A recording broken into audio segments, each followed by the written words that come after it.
So welcome back to my channel.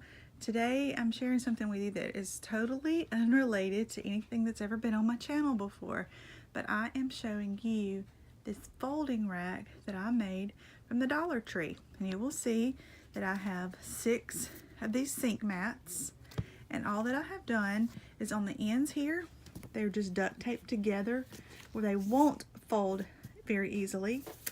The middle one here, you don't want it duct taped on the sides, but you do want to leave a little bit of a creasing area so this will fold up like this.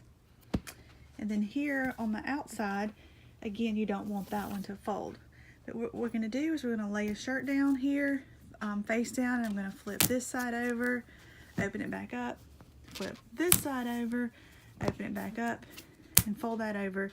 And it's a really cool shirt folder. So I'm going to show you how it works. I am holding this today to film this.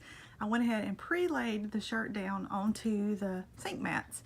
So you just lay it face down, and then you're going to just take one side here, flip it over, bring it back.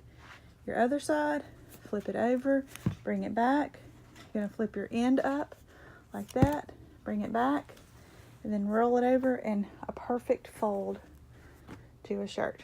So I just want to share a life hack with y'all. $6 t-shirt folder. Pretty cool, huh?